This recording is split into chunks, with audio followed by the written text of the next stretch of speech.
we're going to move into treatment. And the biggest thing that we can do as far as treating the lumbar segments is look at locking, right? So locking, who here uses, spinal locking? Well, yeah, you better be using it when they treat by hand. Anybody do anything? Well, so it's very similar to what we were using there to bias the movements for our pivoms and pavums, right? The idea behind locking is to diminish the amount of movement that occurs in non-associated joints, right? So if I'm looking at, I need to move L4, L5 into extension. I don't want a bunch of motion occurring between L3 and T12, right? And I definitely don't want a bunch of motion occurring in potentially a hypermobile L5, S1, right? So basically, if you look up here on the screen here, why is locking helpful? Why is it useful? There's kind of 4 different thoughts that we have on this. Number 1 is it will limit the amount of movement, and I can't underline and underscore movement enough, that has to occur within either an unsound joint or a sensitive joint in that same kinetic chain, okay? It does not, and Jim is very adamant about this, it does not limit the amount of force that goes through that unsound joint or sensitive joint. If I lock everything up and I try and move just the pelvis, doing a pelvis up technique or something, but I have to go through an L5 to get to an L4, the force going through it is the same. It's just the amount of movement that might diminish, okay?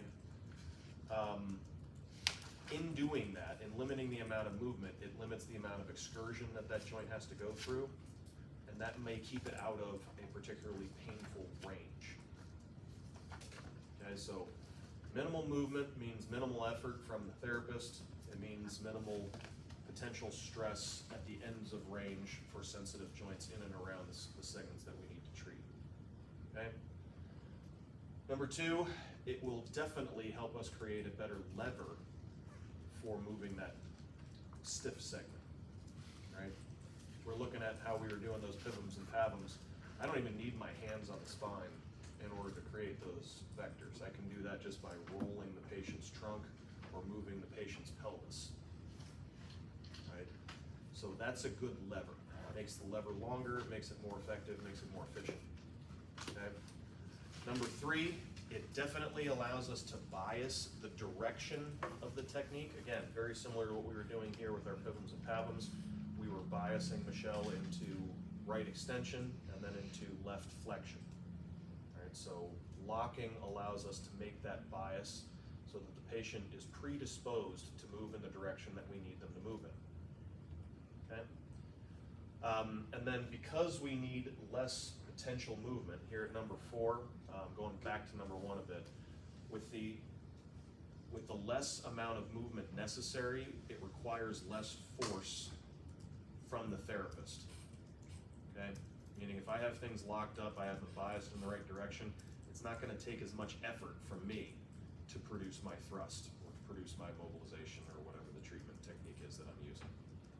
And so it makes life much easier on me because I don't have to exert as much force on the patient.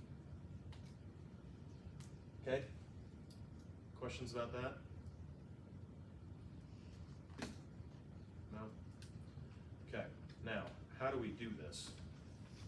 Well, here's a nice long paragraph about it. From above, so we were, again, talking about this with our pivoms, pavums here. We're going to use the patient's arm, particularly their table side arm, to help us bias the movement in a particular direction.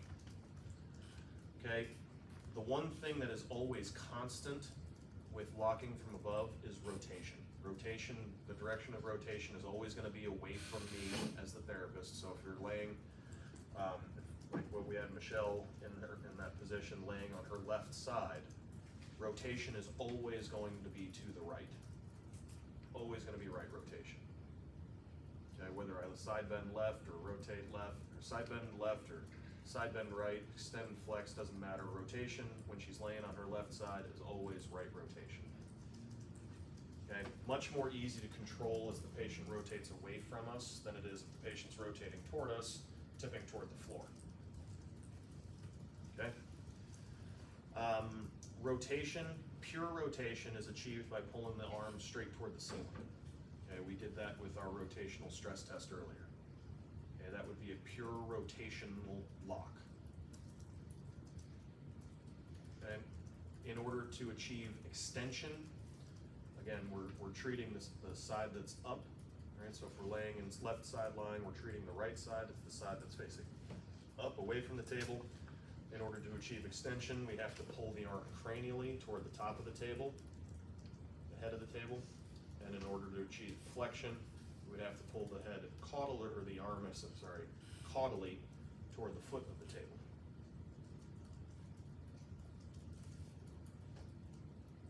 Okay? So when we name these things, I don't get too concerned about naming them because we can talk about ipsilateral and contralateral locks and things of that sort of nature. The naming is very redundant and it's not something that you're going to document.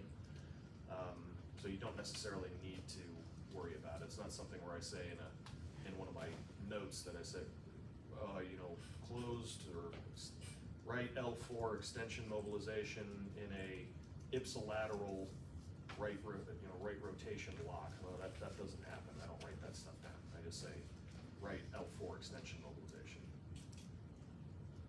Okay. But basically, ipsilateral, here it is. I'm gonna go to the next thing here. Ipsilateral locking means that the side bending and rotation are going in the same direction.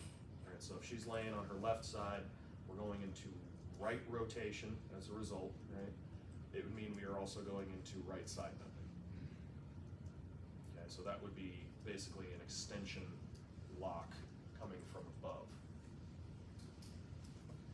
Contralateral would just be the reverse of that. The rotation and side bending would be in opposite directions, so that's our flexion pivot that we just went through, where we would have the patient rotated right because she's laying on her left side, but then we would side bend her to the left, okay, to produce a flexion moment on the top side.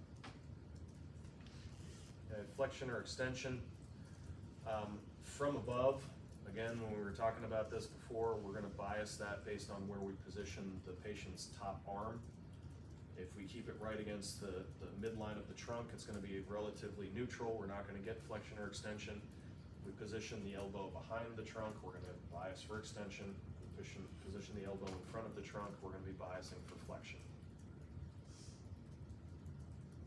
Okay, and all of this stuff is talking about locking from above.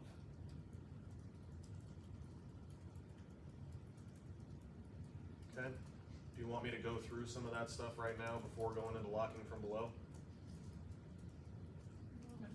Yes. Yeah, okay. Might be easier to break it into pieces. This should look pretty familiar because this is exactly what we were just doing with the pivot path and stuff.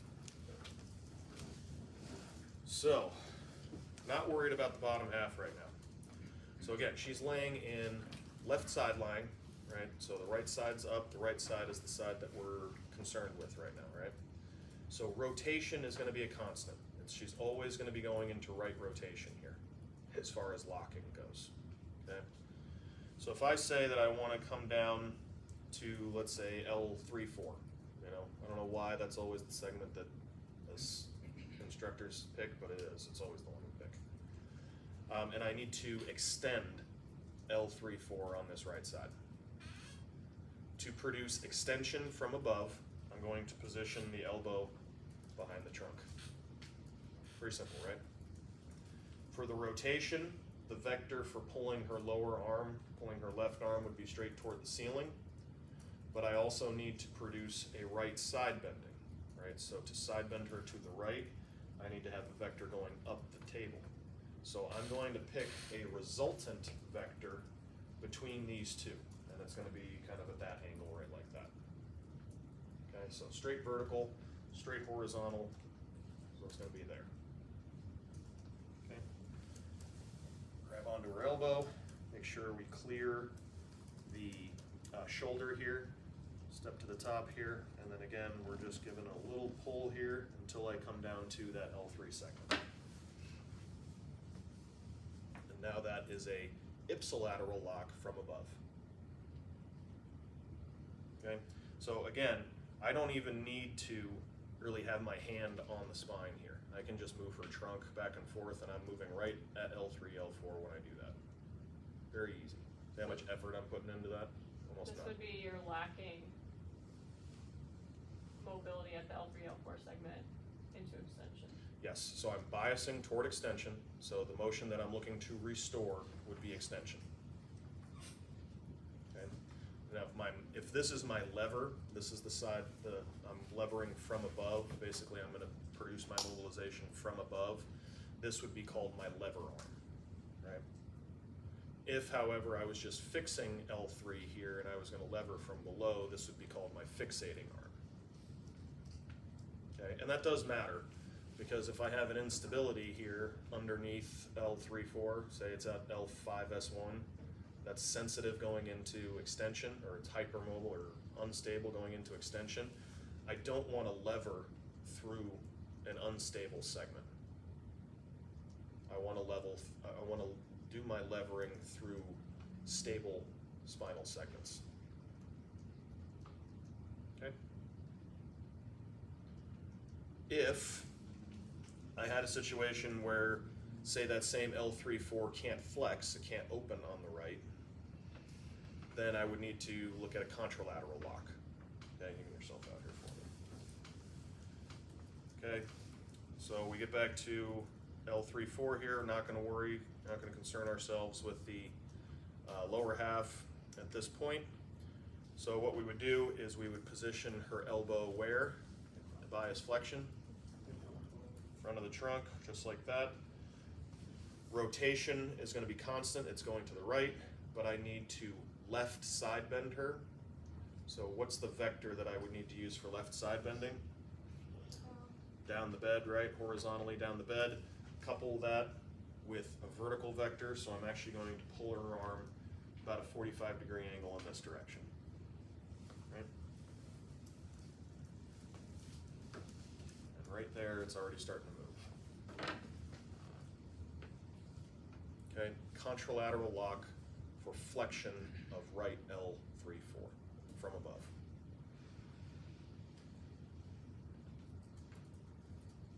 Yeah, good. Okay. Now, from below, go ahead and relax yourself for a second.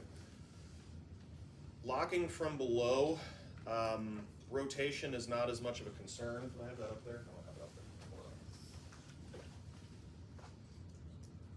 Don't need to worry about it from below as far as rotation goes, because the weight of the legs is going to kind of take care of that for us. Okay. It's not easy to control if we get too much rotation from below, right? So if we overdo the position where the patient's knee is too far forward and we get too much of this rotation, it's like they're starting to come over the side of the bed, and at that point we're trying as much to hold them up as we are to try to treat them, right? So we have to be cautious of that. But basically what we're going to do here is we're going to move flexion extension first. Okay, so to bias them into that sagittal plane movement first, and then we're going to use the pelvis in order to move them into side bending from below. Okay, we're going to move both legs either backward for extension or forward toward me for flexion. And then side bending is affected by changing the position of the leg, right? So let's show you what it looks like. Again, we did a lot of this just doing our pivots and pavins earlier, so this should seem pretty obvious. So we're back on 3-4. If I want to bias extension from below, that's extension from below. If I want to bias flexion from below, that's flexion from below. I'm hoping that's really obvious. Yeah, all right, good. Now, if I'm biasing extension, so I get into extension right there up to the segment that I'm involved with, and I want to side bend her to the right, right? So I need side bending in this direction. I need to get the pelvis to tilt like this, right? So to do that, I'm going to have her straighten the bottom leg like this. If that's not enough, then I can always come in here and pull the greater trochanter inferiorly to get this to tip superiorly. Okay, and then I'm just going to kind of arrange her legs so that she's comfortable in whatever position it is. Okay, so that's biasing extension from below. Questions there? No? Okay. To bias flexion from below, start going in the reverse here. So we're going to bring her up until I feel 3-4 start to flex, and then I need the pelvis to tilt in the other direction now. We're going to take the top leg, pull that down the bed like so. Now for treatment, especially for treatment, we're not going to want the leg like this, right? We're going to want these legs stacked a bit better. So again, we're going to kind of hold her pelvis in place and just rearrange the legs so that now I can control the pelvis and get it to move. Okay? But that's it. That's already flexion from below. Pull the top leg down, rearrange the legs so that we have the ability to rotate here at the pelvis. If I have this leg over the top of this one, I can't get this to rotate because this is running into her other knee. Right? So we have to go back and make this change so that I can get that rotation from below. Okay? Questions there? Okay, so then the combination just becomes putting the two pieces together, right? We're locked into flexion on the right here from below. So I would then add in, if I had no other issues, no other problems here, and I'm just looking at flexing from above and below, then I would take the top segments now and I'd put it back into flexion. So arm in front of the trunk, resultant vector is going to be this way, and right there, that's full excursion of what 3-4 can do into flexion on the right. Okay, so my treatment would then be, if I'm doing, say, a manipulation here, I would take her to my barrier, and then my treatment here, my thrust would be fixating above, and my thrust would be with this arm pulling along the line of the femur.